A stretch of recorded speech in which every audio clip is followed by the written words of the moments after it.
Okay, so uh, good afternoon, everyone. My name is Barira Khan, and today we are starting a topic from Islamiyat. और ये topic ऐसा है कि इस topic के basis पर मतलब अगर ये टॉपिक्स अगर हमें क्लियर हो जाएं तो इसके आगे वाले टॉपिक्स भी हमारे लिए आसान हो जाते हैं, क्योंकि ज़्यादातर आगे भी अगर जब हम इस्लामियत पढ़ते हैं या जब पढ़ेंगे इंशाल्लाह तो वील सी दैट आधी से ज़्यादा इवेंट्स जो हैं वो इसी टॉपिक से आपको आते हुए नज़र आएंगे, लाइक लिंक्ड है, आप इस तरीके से समझ जाए। तो सबसे पहले तो आज का टॉपिक हम लाइफ इन मक्का स्टार्ट करते हैं। ठीक है, लाइफ इन मक्का एक बहुत ही आसान टॉपिक है, सिर्फ समझने की ज़रूरत है, नथिंग एल्स। ठीक है, ओके। लाइफ इन मक्का का तो सबसे पहले जो मुझे समझ में आ रहा है और जहाँ से आई शुड स्टार्ट इज़ कि सबसे पहले मैं आप लोगों को ये समझाऊं कि आप सल्लल्लाहु अलैहि वसल्लम के आने से पहले क्या हालात थे और क्या कंडीशंस थी, क्या सूरत हाल जिसको हम कहते हैं थी जब आप सल्लल्लाहु अलैहि वसल्लम नहीं आए थे। तो जब आप सल्लल्लाहु अलैहि वसल्लम नहीं आए थे तब मक्का एक ऐसी सिटी होया करती थी जिधर जिधर हम क्या कहते हैं कि पॉलिथिज्म को फॉलो किया जाता था। अब अगर हम इस वर्ड को समझें, पॉलिथिज्म, अगर मतलब मोनो का means one and poly means more than one. ठीक है, ये हम केमिस्ट्री में भी पढ़ते हैं, जब हम लोग मोनो एटॉमिक वाली बात हम लोग जब पढ़ते हैं तो वी नो कि mono means one but poly means more than one. तो पॉलिथिज्म, वहाँ पे पॉलिथिज्म स्टार्ट हो गया था। पॉलिथिज्म क्या मीन्स कि वहाँ पे एक से ज़्यादा आइडल्स को पूजा जाता था। ठीक है, मतलब आइडल्स को पूजा जाता था, उनको अपना खुदा मानते थे। ठीक है, और समझते थे कि जिस चीज़ से डरते थे उसको अपना खुदा मान लेते थे। जैसे कि हम आग से डरते हैं, दे विल स्टार्ट वर्शिपिंग आग। हम अगर ये लोग पानी से डरते हैं क्योंकि पानी में डूबते हैं तो जान चली जाती है हमारी, तो डर लगे अगर उससे तो they will start worshipping water. ठीक है, लेकिन what our Islam promotes is कि अल्लाह एक है, हर चीज़ का खालिक और मालिक अल्लाह है। ठीक है, लेकिन इट्स नॉट लाइक दैट। ठीक है, उन लोगों के लिए यही चीज़ थी जो इस्लाम में आने से पहले, जब आप सल्लल्लाहु अलैहि वसल्लम के आने से पहले थी। ठीक है, पॉलिथिज्म फॉलो होता था, किसी चीज़ की जो हम कहते हैं ना शर्म, हया, मॉडेस्टी, नथिंग वाज देयर। ठीक है, एक बहुत what do we say that, like एक बहुत ही इस तरीके का माहौल था, इस तरीके की कंडीशन थी जिधर अगर हम कभी अपने पेरेंट्स को बताएं तो वो हमको कभी भी रखना उधर पसंद ना करें। ठीक है, तो पॉलिथिज्म फॉलो होता था। ठीक है, अडल्ट्री बहुत थी, हर वक्त बुतों की पूजा जिसको कहते हैं, उनको उन्हीं को वर्शिप करना। ठीक है, और काबा, जो हमारा काबा था वो इटसेल्फ आइडल से था, आइडल से भरा हुआ था। ठीक है, trees and stones were worship. मैं वही बता रही थी आप लोगों को कि जिस चीज़ से डर लगता था, ये जिस भी चीज़ से डरते थे, दे विल कंसिडर देम कि भाई वो ही हमारे खुदा हैं।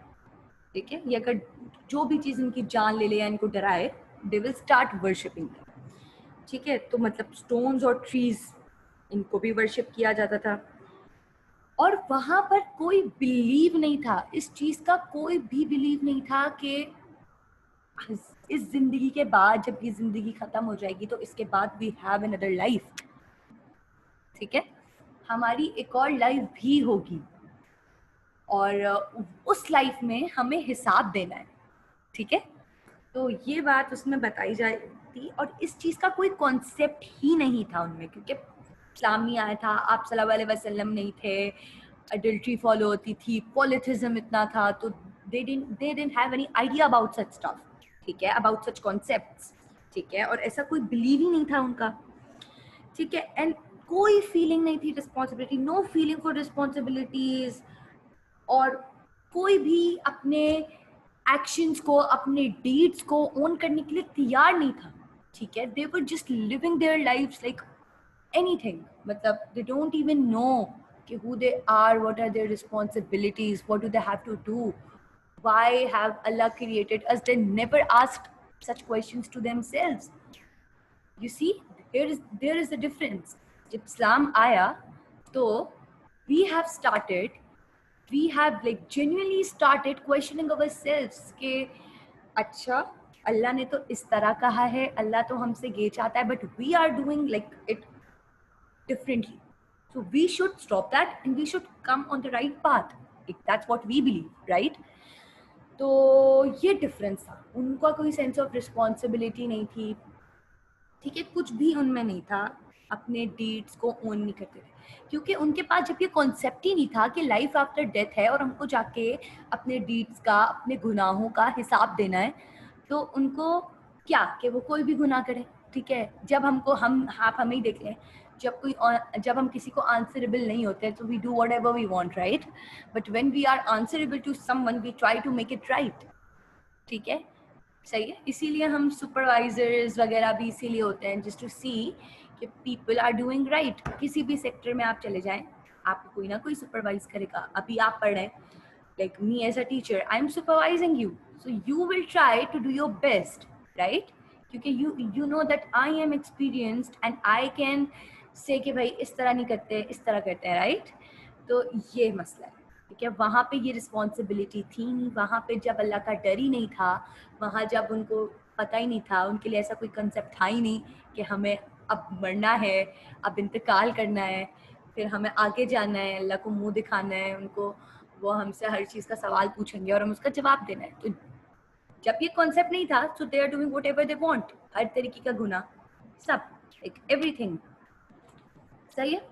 सो दीज वर द थिंग्स, ठीक है. ड्रिंकिंग, गैम्बलिंग, ये सब बहुत नॉर्मल था, ठीक है. इन लोगों का मॉरल कोड अगर आप कहते हैं ना, वो समझ लें, तो वो ड्रिंकिंग, गैम्बलिंग और इस तरीके की सारी चीज़ें उधर बहुत कॉमन होती थी, ठीक है.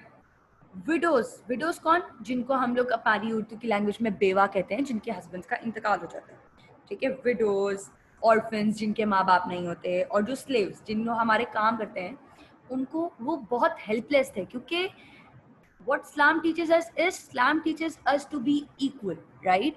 इस्लाम ने हमेशा हमको ये चीज़ प्रमोट की है कि हमको सबको इक्वली ट्रीट करना है, किसी को दर्द नहीं देना एंड ऑल. बट क्योंकि इस्लाम था नहीं, और मैं आपको इसके इस्लाम आने से पहले की, आप सल्लल्लाहु अलैहि वसल्लम से आने के पहले की कंडीशन बता रही हूँ, तो वही ना, ये रिस्पॉन्सिबिलिटी, ये सेंस ऑफ रिस्पॉन्सिबिलिटी कभी से भी उन लोगों में था ही नहीं. You getting it? I hope everybody is getting it clear.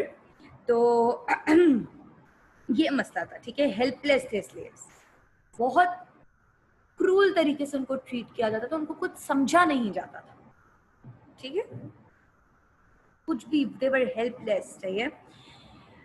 Women, औरत, ठीक है, जिनको एक प्रॉपर्टी की तरह देखा जाता था. इस तरह नहीं देखा जाता था कि they are a living thing, they have feelings, they get hurt, ठीक है, दे फील बैड, ठीक है.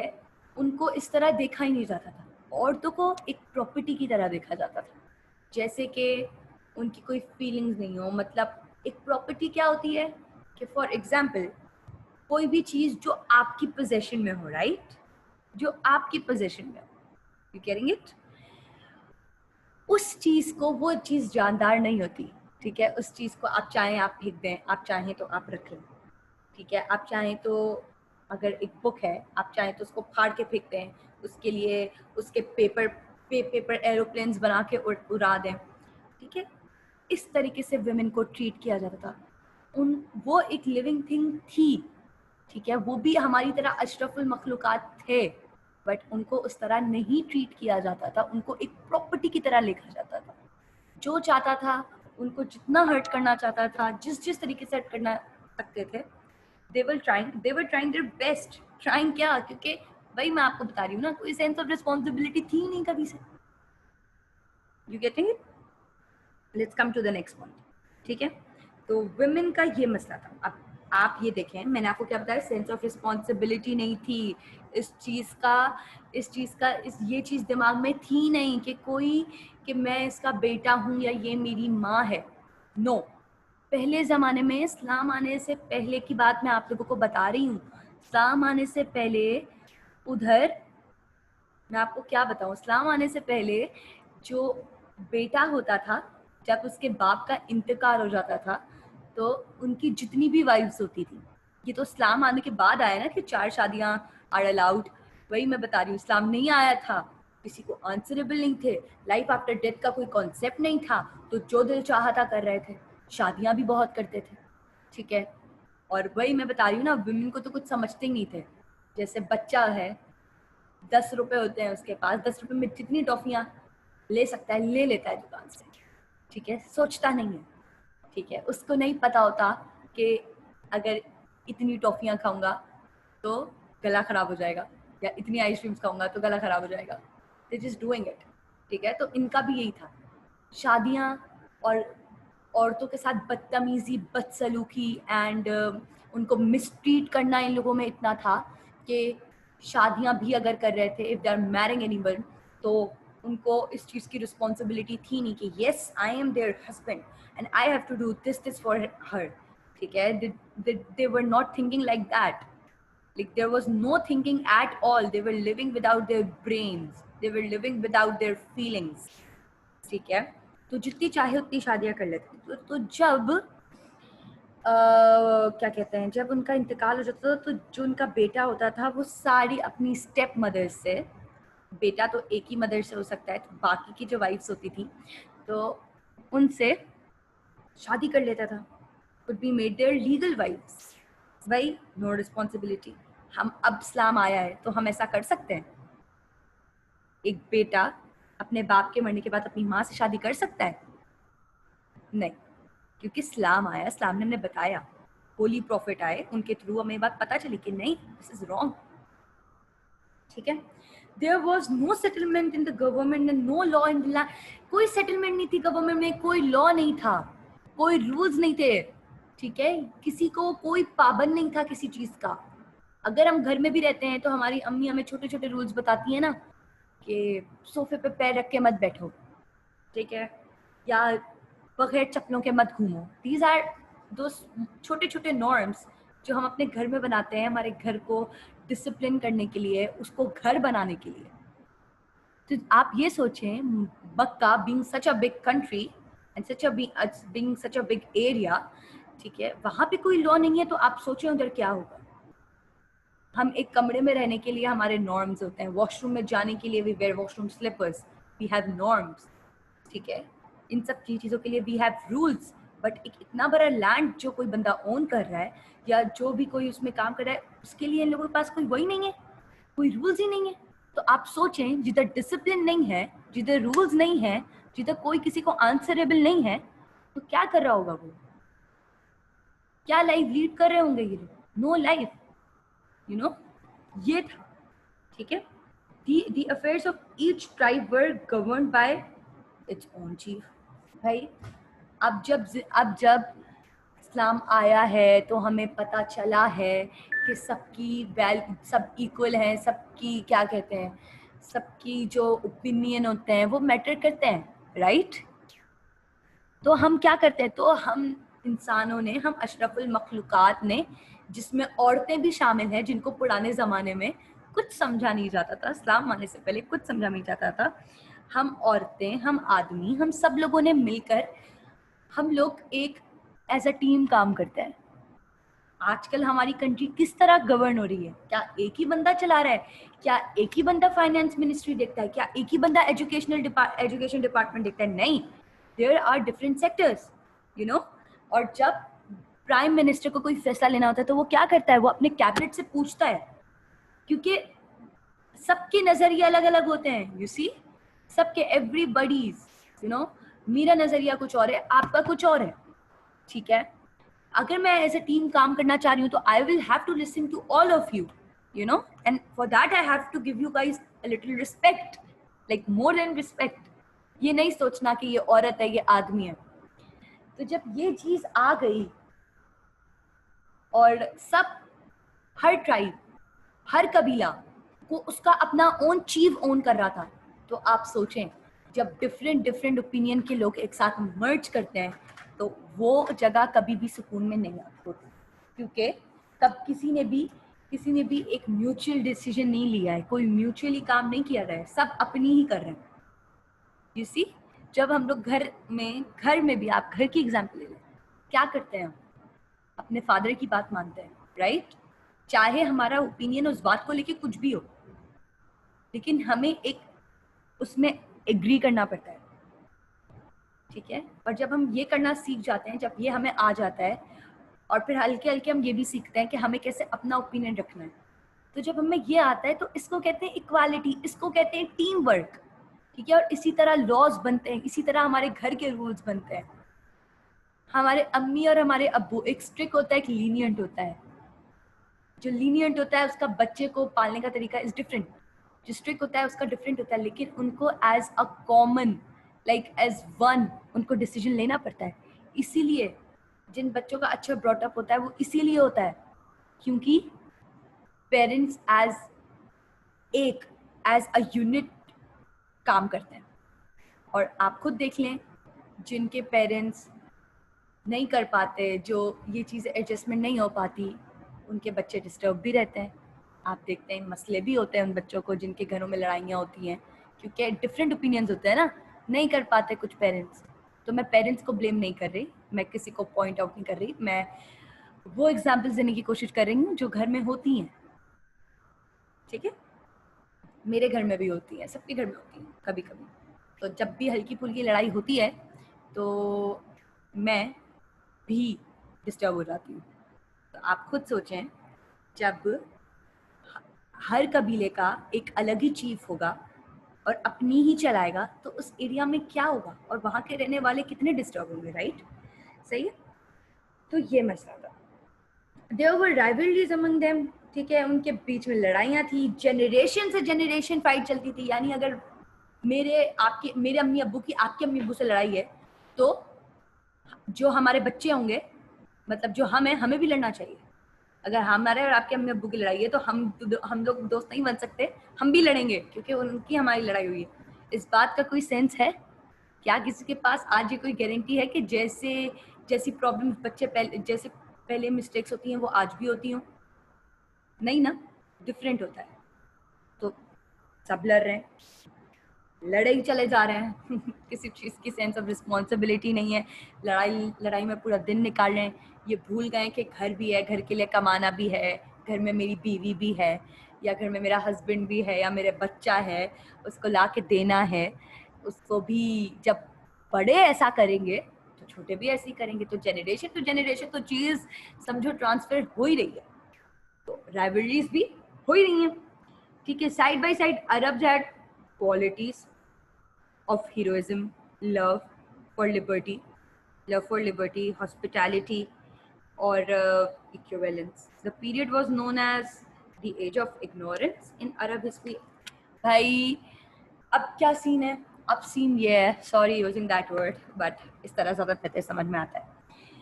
अब क्या, जो साइड बाय साइड ये तो था ही, लेकिन इसके साथ साथ इन लोगों को लिबर्टी बहुत पसंद थी, लव और हीरोइज्म और हॉस्पिटैलिटी और इक्विवेलेंस को बहुत ज़्यादा इन लोग पसंद करते थे, ठीक है? अरब्स, ठीक है? और ये जो पूरा पीरियड है जिसमें कोई सेंस ऑफ रिस्पॉन्सिबिलिटी नहीं है, जिसमें बच्चा अपनी स्टेप मदर से शादियां भी कर सकता है, जिसमें लोग औरत को एक प्रॉपर्टी की तरह भी देख सकते हैं, उसकी फीलिंग्स नहीं समझ सकते, ये जो है ना, ये सब जिस टाइम पीरियड में ये सब हो रहा था ना, इस टाइम पीरियड को अरब हिस्ट्री में द एज ऑफ इग्नोरेंस का नाम दिया जाता है। Is everybody getting my point? के इसको एज ऑफ इग्नोरेंस का नाम दिया जाता है। क्यों इग्नोरेंस का नाम क्यों दिया जाता है?